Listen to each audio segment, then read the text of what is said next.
उर्मिला पराशर। राधे राधे।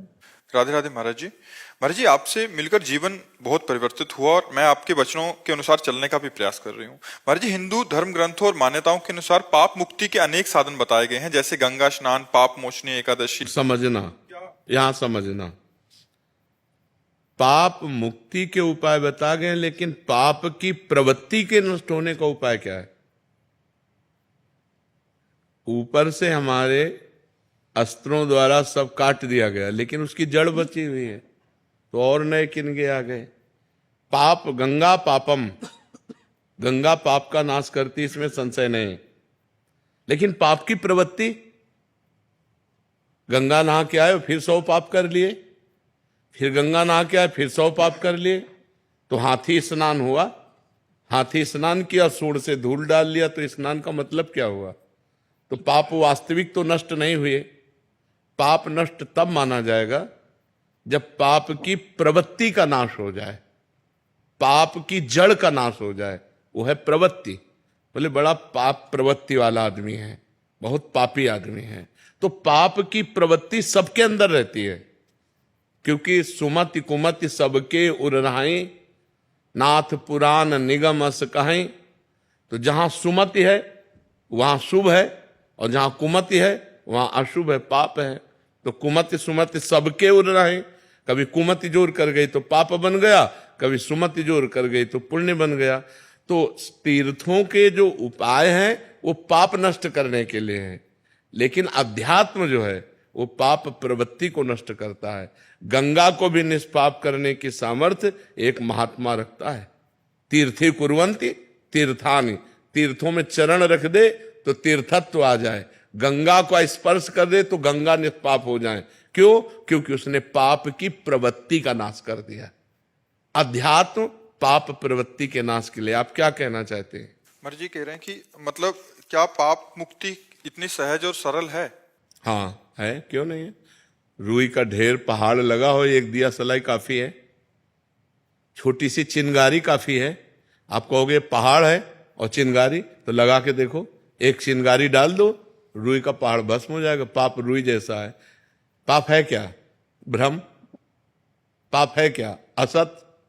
पाप है क्या? स्वाप्निक। कोई सत्य सच्चिदानंद है क्या? भूल ही तो पाप है। एक सेकंड में अनंत पापों का नाश हो जाएगा। राम कहो, कृष्ण कहो, हरि कहो, राधा कहो, अंतिम श्वास आ जाए यही राधा राधा कहते हुए, अनंत जन्मों के पाप नष्ट होकर भगवत प्राप्ति हो जाएगी। अजामिल ने पुत्र के बहाने से नारायण पुकारा तो भगवत पार्षद आ गए और उसको परम पद की प्राप्ति हुई।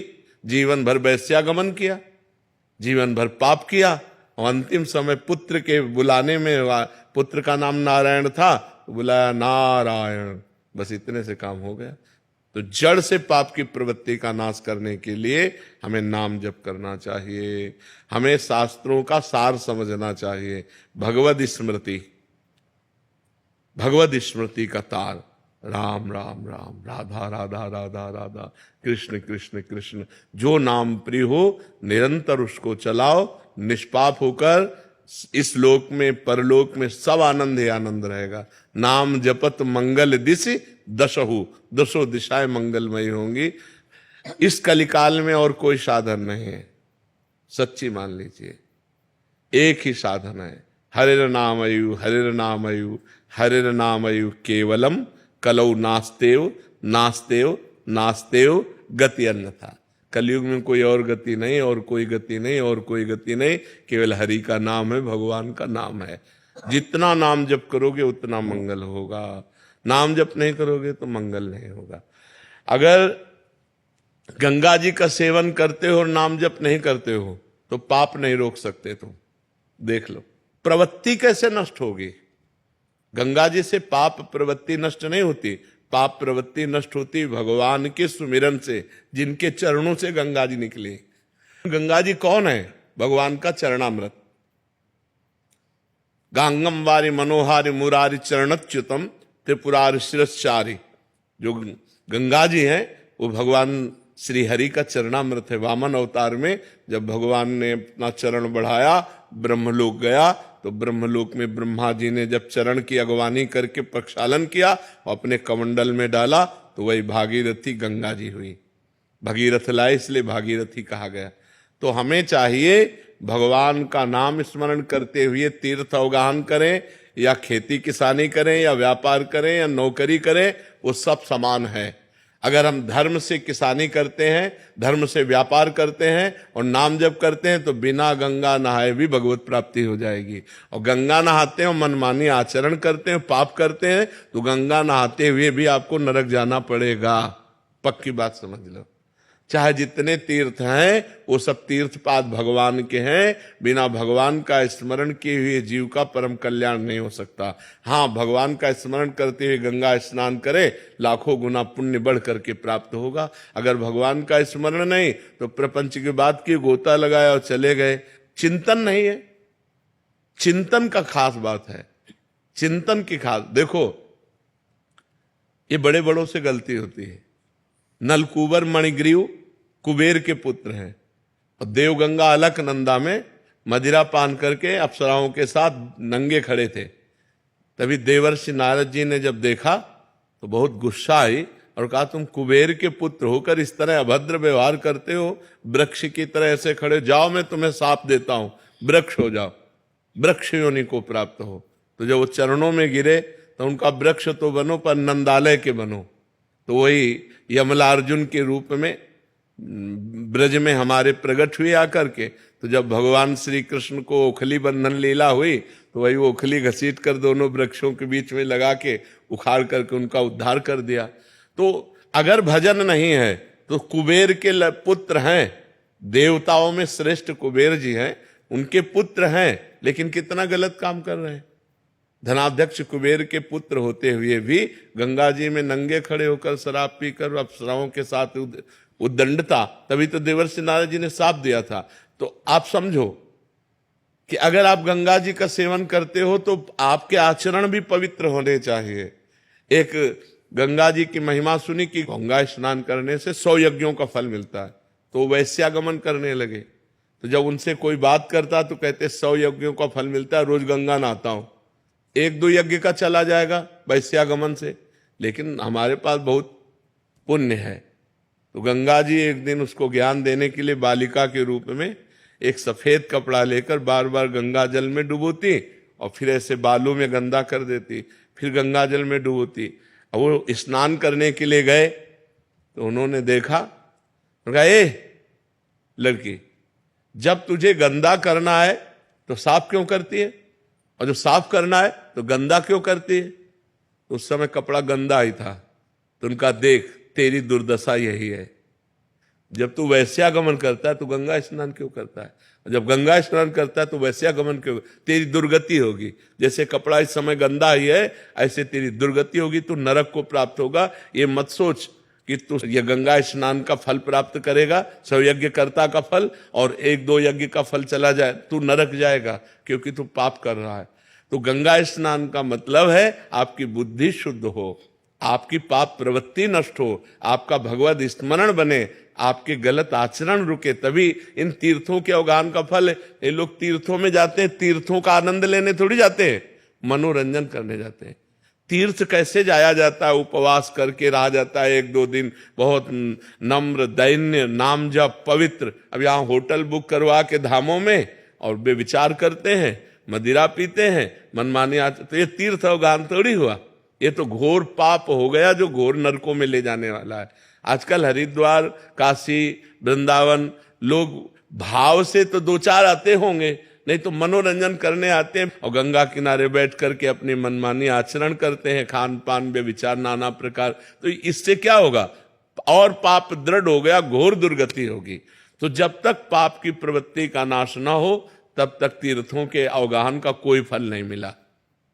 इसीलिए भगवान ने कहा है, जो तुम्हारा प्रश्न बहुत सावधानी से सुनना, व्रतांसी यज्ञ छन्दांसी तीर्था नियमा यमा यथा वरुंधेत सत्संगा सर्वसंगोपह इमाम। मेरे को वश में करने के लिए तीर्थ अवगाहन, व्रत, नियम, धर्म, ये सब नहीं, एक ही बात है, महापुरुषों का संग। क्योंकि संत संग से प्रवृत्ति जो हमारी गलत है वो त्याग हो जाती है। पाप की प्रवृत्ति का नाश। अब आप एकादशी रहते हो, मनमानी आचरण करते हैं तो आपकी दुर्गति होगी। आप तीर्थयाटन करते हैं, आप गृहस्थ धर्म का पालन करते हैं, आप और भी सब, लेकिन मनमानी आचरण करते हैं, पाप करते हैं तो आपकी दुर्गति होगी। तो सत्संग के द्वारा बुद्धि का भगवान में लग जाना, इससे बड़ा कोई का फल नहीं है। भगवान शंकर जी कहते हैं, उमा संत समागम सम न लाभ कछुआन। क्यों? क्योंकि उससे हमारी बुद्धि का परिवर्तन होता है। हजारों लोग ऐसे हैं जो आकर के बताते हैं कि मुझे 1 साल हो गया, 2 साल हो गया, सब गंदे आचरण छोड़ दिए और नाम जप करता हूं, आज आपके दर्शन हुए। तो वाणी सत्संग की सुधार पहले कर दिया और मिलाया बाद में आकर के। तो सब तीर्थों के अवगाहन का फल, सब धर्म के कर्म का फल एक ही है कि आपकी पाप प्रवृत्ति नष्ट हो जाए, आपसे पाप आचरण होना बंद हो जाए, तो बात ठीक रहे। नहीं तो क्या फायदा, सब कर रहे हैं और फिर वही पाप आचरण कर रहे हैं, तो उससे कोई लाभ नहीं मिला। तो हमारे जो सदग्रंथों का लक्ष्य है वो है भगवान का स्मरण, अखंड स्मृति, हरिशरणम हरिशरणम, राधा राधा राधा। अगर ये है तो सब फल मिल गया, नहीं तो सो सब धर्म करम जर जाऊ, सो सब धर्म करम जर जाऊ, जहां न राम पद पंकज भाऊ। जोग कुजोग ज्ञान अज्ञानु, जहां नहीं राम प्रेम प्रधानु। अगर भगवान के चरणों में प्रेम नहीं तो जोग कुजोग है, वो ज्ञान अज्ञान है, वो धर्म कर्म आग लग जाए जिसमें भगवान के नाम में न प्रेम हो, भगवान के चरणों में न प्रेम हो। महाराज जी इसमें एक प्रश्न है कि महाराज जी क्या तीर्थयाटन या स्नान आदि या व्रत आदि नहीं करना चाहिए? ये करना चाहिए, पर पाप त्याग कर। हम आज जा रहे हैं, पापी पुरुष हैं, गंगा स्नान के निष्पाप हो जाएंगे, लेकिन हमें आगे पाप नहीं करना, ये नियम लेना चाहिए। हम हरिद्वार जा रहे हैं तो नियम लेना चाहिए, आज से हम पाप नहीं करेंगे। अगर आप हरिद्वार जा रहे हैं, गंगा स्नान कर रहे हैं, अपने पाप आचरण नहीं रोक रहे, तो आपको लाभ क्या मिला गंगा स्नान का? आपको वहां जाने का फल क्या मिला? वैसे ही कि वैसे गंदे तो बने हो, वही गंदे आचरण कर रहे हो। लाभ तो जब आपका परिवर्तन हो। इसीलिए सर्वश्रेष्ठ स्नान सत्संग है। अगर सत्संग रूपी गंगा में गोते लगा लिए, ज्ञान गंगा में गोते लगा लिए, तो फिर आप निष्पाप हो गए, पाप की प्रवृत्ति का नाश हो जाता है। इसलिए तीर्थों का जाना मना नहीं है, लेकिन तीर्थों में मनमानी करना मना है। आप तीर्थों में आज जैसे जाते हो ऐसे नहीं, होटल बुक कर लिया और मनमानी आचरण करो, ऐसे नहीं तीर्थों में जाया जाता।